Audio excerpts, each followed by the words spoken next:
आज हम आपसे लंग्स इन्फेक्शन के बारे में जानने वाले हैं, क्योंकि ये भी एक बहुत बड़ी समस्याएं है। तो किस तरीके से लोग इससे प्रभावित हो सकते हैं? देखिए, लंग एक बहुत ही इम्पॉर्टेंट ऑर्गन है बॉडी का। एक जोड़ा भगवान ने दिया है, एक स्पेयर दिया है। तो दोनों लंग्स के बीच में हार्ट है, और लंग्स बड़ा इम्पॉर्टेंट वाइटल ऑर्गन है, क्योंकि ये रेस्पिरेशन जो हम श्वास की क्रिया है जो हमारी चल रही है, सांस ले रहे हैं, लंग्स के द्वारा ऑक्सीजन को, फ्रेश ऑक्सीजन को अंदर लाना है, और अंदर से जितनी भी गंदगी है वो कार्बन डाइऑक्साइड के रूप में उसको बाहर निकाला जाता है। तो लंग का बड़ा वाइटल और इम्पॉर्टेंट फंक्शन है। अब ये लंग बीमार न पड़े, इसके लिए बहुत सारे प्रोटेक्टिव मैकेनिज्म जो है भगवान ने सिस्टम बना के दिया है। लेकिन उसके बावजूद कई बार ऐसा तो कि लंग्स के, फेफड़ा के बहुत सारे संक्रमण हो जाते हैं, इन्फेक्शन हो जाते हैं, जो कि बहुत ही कॉमन, खासकर हमारे ये डेवलपिंग कंट्रीज़ लाइक इंडिया और बाकी अन्य कई देशों में हो जाता है। तो पहला तो मेरा मशवरा ये होता है कि आप आदमी हेल्दी रहिए, आदमी अपनी इम्यूनिटी बढ़ाए।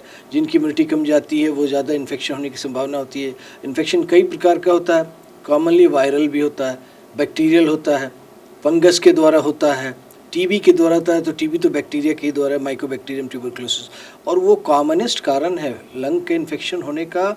आज विश्व में 800 करोड़ आबादी है, जिसमें से लगभग 250 करोड़ को टीबी संक्रमण है, और उसमें से लगभग 50% के लोग जो हैं वो बड़े क्रिटिकली इल होते हैं, जिनका कोई बहुत अच्छा सा फॉलोअप नहीं होता है। तो प्रथम लंग इन्फेक्शन में जो सबसे इम्पोर्टेंट इन्फेक्शन है, जो क्रॉनिक है, एक्यूट और क्रॉनिक दो सिरे में बांट दें, तो एक्यूट में तो कई बार छोटा मोटा फ्लू भी होता है, इन्फ्लुएंजा इन्फेक्शन होता है, या निमोनिया होता है, या और भी कई प्रकार का होता है। हम लोग एक एक करके डील करेंगे, लेकिन वो सब इन्फेक्शन होता है। लेकिन सबसे इम्पोर्टेंट होता है क्रॉनिक में टीबी, ट्यूबरकुलोसिस।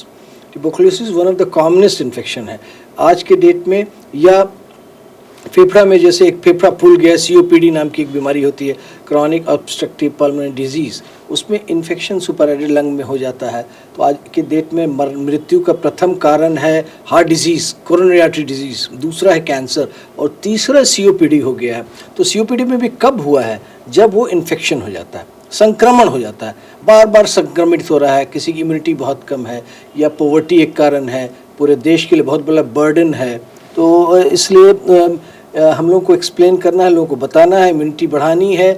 लंग संक्रमण में सबसे इम्पोर्टेंट आज के डेट में जो क्रॉनिक है वो ट्यूबरकुलोसिस है, जिस पर लोगों को जागरूक बनाना है, क्योंकि टीबी कई प्रकार का होता है, और टीबी आसानी से ठीक होने वाला भी है, और जट्ठा टीबी भी होता है।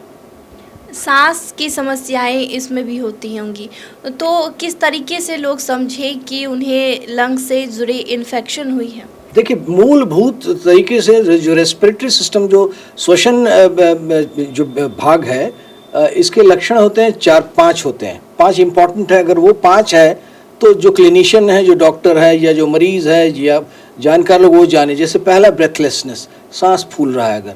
दूसरा coughing, coughing is the commonest symptom.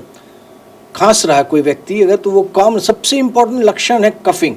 पूरे विश्व में कोई भी डॉक्टर के चैम्बर में आने वाला सबसे इम्पोर्टेंट सिम्टम है कफिंग। कफिंग, खांसना जिसको कहते हैं। दूसरा सांस फूलना। तीसरा कफ में स्पूटम आना। तीसरा बलगम आना कफ में, जिसको कफ आम भाषा में लोग बोलते हैं, कफ वो नहीं, स्पूटम है, वो बलगम है। या चौथा में ब्लड, हिमाप्टिसिस कहते हैं उसको, ब्लड आ गया खून में। या स्ट्राइडर हो गया, आवाज़ आ रही है। तो ये 5 लक्षण में से कोई भी लक्षण अगर आ रहा है, साथ में बुखार हो रहा है, तो समझिए लंग का इन्फेक्शन हो रहा है।